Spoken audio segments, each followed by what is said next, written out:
자, 이번에는 뭐 해볼 거냐면, 우리가 자바에서 자주 사용되는, 자바 대표 데이터 타입에 대해서 설명해 드릴 거예요. 자, 자바에서 제일 많이 사용하는 데이터 타입이 뭐가 있냐면, 문장형이 있고요. 숫자형이 있다라고 보시면 돼요. 근데 이제 문장형은 정확하게 말하면 문자열이라고 얘기를 하고요. 문자열.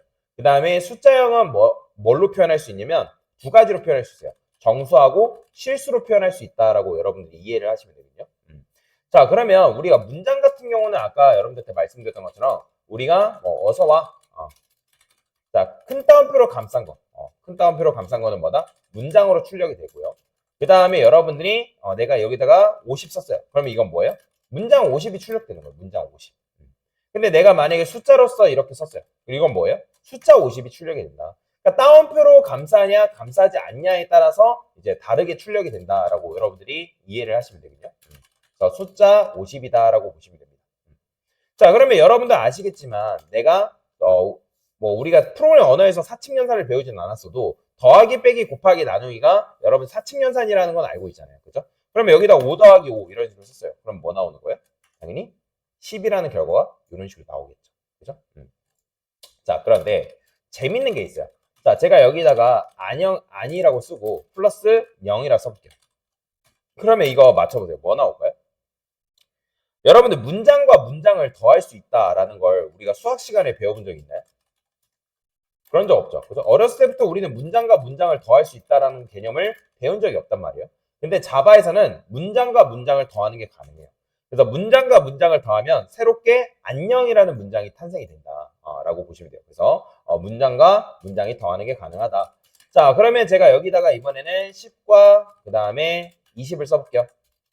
자, 10과 20을 썼어요. 자, 당연히 이건 30이 나오겠지만 여기다가 제가 이번에는 10과 20을 이렇게 써볼게요. 그럼 뭐 나오겠어요? 1020 나오는 거예요. 30이 나오는 게 아니죠. 왜냐면 문장 10과 문장 20이잖아요. 그래서 문장과 문장을 더하면 30이 아닌 1020이 나온다 라고 보시면 돼요. 자, 그러면 여기다가 이번에는 뭐 해볼 거냐면 이렇게 해볼게요. 아니라 쓰고요. 플러스 제가 30이라 썼어요.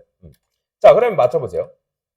이거는 여러분들 문장과 지금 숫자를 더한 거죠. 그렇죠? 그럼 문장과 숫자를 더했을 때 에러가 날까요? 아니면 이게 더해져가지고 새로운 문장이 탄생할까요? 뭐가 나올까요? 실행하면 안 30이 나와요. 보이시나요?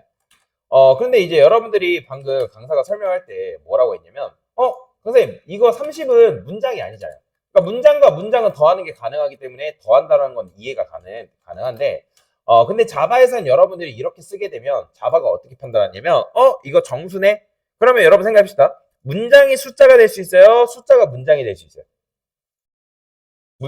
그렇죠. 숫자가 문장이 될 수 있죠. 그렇죠? 안을 여러분들한테 숫자로 바꾸라면 바꿀 수 있어요? 당연히 불가능하겠죠. 그렇죠? 그래서 여기다가 자바가 어떻게 판단하냐면 얘를 이런 식으로 되어 있는 거를 안은 그대로 두고 30이라는 값을 문장으로 바꿉니다. 이렇게. 그 다음에 세 번째에서 연산을 해서 안 30이라는 문장을 완성시키는 거예요. 자, 이런 걸 나중에 배우긴 하겠지만 형변환이라 하거든요. 형변환. 그러니까 자바가 알아서 이거 숫자네. 그러니까 문장과 숫자가 더하는 게 불가능하기 때문에 30이라는 건 문장으로 바꿀 수 있잖아. 그래서 자바가 알아서 문장으로 얘를 바꿉니다. 그래서 형이 다른 형에서 기본 이제 숫자형에서 문장형으로 바뀌었다. 이런 거 형변환이라 하거든요. 그래서 나중에는 형변환에 대해서도 나중에 깊게 설명을 드리긴 할 거다라고 보시면 돼요. 그래서 결국에는 뭐가 나온다? 안 30이라는 결과가 나온다라고 보시면 돼요. 자, 그러면 여기다가 이번에는 이렇게 써볼게요. 제가 여기다가 안 그 다음에 30 플러스 20 이렇게 썼어요. 자, 그러면 이건 뭐가 나올까요? 안 50이 나올까요? 아니면 다른 게 나올까요? 자, 여러분들 계산을 할 때 우리가 보통 어디서부터 계산한다고 배워요? 그렇죠. 더하기만 있을 때는 앞에서부터 계산한다라고 배우잖아요. 그렇죠? 마찬가지예요. 얘도 여러분들 이렇게 쓰면 뭐가 돼요? 안 3020이 나오는 거예요. 왜? 앞에서부터 계산하기 때문에 단순하게 생각하면 돼요. 그러면 처음에 여기다 이렇게 되어 있잖아요. 그죠? 이렇게 되어 있는 상황에서 얘가 계산을 어떻게 한다? 이 30이라는 걸 문장으로 바꿔버립니다. 문장으로 바꾸고 나서 뭐가 탄생해요? 안 30, 그 다음에 플러스 20이 되는 거예요.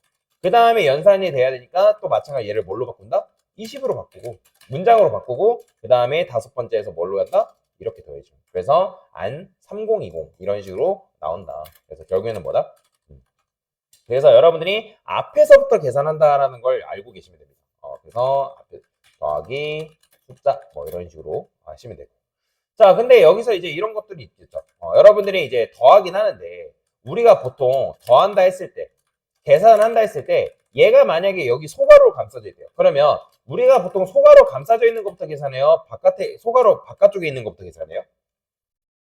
그렇죠. 소괄호 안쪽부터 계산하죠. 그럼 얘를 계산하면 결과가 뭐다? 그렇죠. 50이죠. 그렇기 때문에 실행하면 뭐가 나온다? 안 50이라는 결과가 나온다. 라고 보시면 돼요. 자, 그 다음에 마지막. 여기다가 이번에는 뭐 해볼 거냐면 곱하기를 해볼게요. 곱하기. 제가 이번에는 조금 더 이해하기 쉽게 곱하기 10. 자, 그러면 우리가 곱하기부터 계산해요? 더하기부터 계산해요? 그죠? 곱하기부터 계산하겠죠? 그죠? 그러면 곱하면 뭐예요? 100이니까 안 100이라는 게 완성이 된다. 라고 보시면 됩니다. 그래서 이런 식으로 연산이라는 거는 여러분들이 연산자가 뭐가 있냐에 따라서 연산의 순서도 달라진다. 그러니까 여러분들 수학 시간에 배운 거 그대로 적용된다라고 보시면 돼요. 대신에 문장과 문장을 더한다는 건 처음 배웠기 때문에 그런데 이제 자바에서는 문장과 문장을 더하는 게 가능하다. 그러니까 문장과 숫자를 더한다 했을 때 연산의 순서가 어떻게 되냐에 따라서 조금씩 달라지긴 하겠지만 무조건 앞에서부터 계산한다. 그래서 숫자가 뭐가 된다? 문장으로 변해가지고 그 문장과 문장이 더해지는 게 가능하다. 실제로 이 방법을 이용해가지고 개발을 하는 경우도 있습니다. 그래서 이걸 잘 기억을 하시면 좋다라고 보시면 됩니다. 네, 됐습니다.